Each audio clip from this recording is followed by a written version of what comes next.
Imagine waking up every day for work knowing that you're going to impact the lives of others in a positive way. For forensic scientists, this is the case.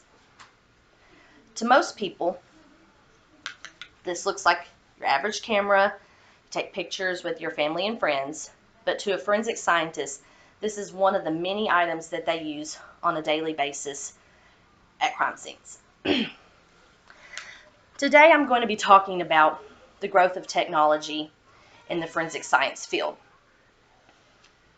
Technology has recently advanced to the point of improving the timeline of solving crimes across the country.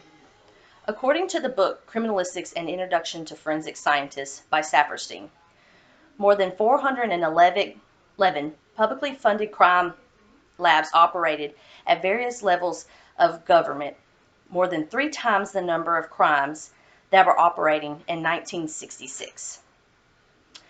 Today I'm going to be talking about 2 subcategories of forensic science and the growth in DNA and latent fingerprints. The first one, DNA.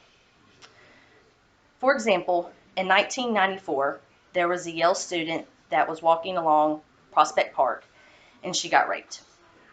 During that time period, larger samples of blood and semen were required to extract DNA and prosecute a suspect. Due to advances in technology, the size of extracted DNA can now be as small as the head of a pin. There was a tiny robot that was used to separate the victim's cells from the rapist's semen. This process is called autonomic differential extraction. With the help of the improvements in technology in DNA and the help of the tiny robot, at that point, the rapist was sentenced to 75 years to life and justice was served. There is also a system called CODIS, better known as Combined DNA Index System, which is a database that contains DNA from crime-related scenes. It pretty much keeps track of all the DNA of all convicted offenders. The second growth in technology that we'll be discussing is in latent fingerprints. There was a system called AFIS, which is primarily fingerprints of all offenders. But they figured there was a new and more advanced program called NGI.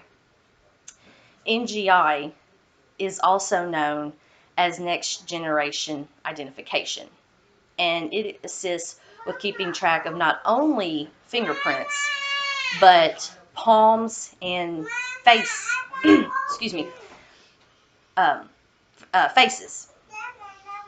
According to FBI.gov, NGI provides the criminal justice community with the world's largest and most efficient electronic repository of biometric and criminal history information. For example, in 2001, a man named Richard Lucero was killed in his home in Fresno, California. At that time, they didn't have any suspects, so it turned into a cold case. Well, in 2018, they reopened the case, re-examined the evidence, and reran evidence into the NGI database. Blood samples from the crime scene were ran through the database, and it was discovered that Frank Mendoza, who was already in NGI for previous crimes, had killed Richard and was charged accordingly.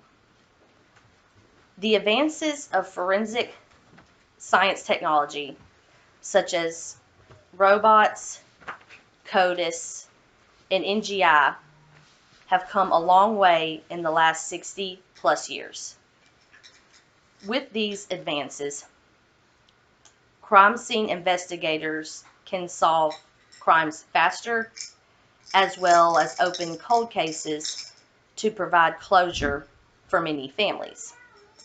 In conclusion, the growth of forensic science has an overall positive impact on solving criminal cases in a more timely manner. Thank you. was a good one. Yeah.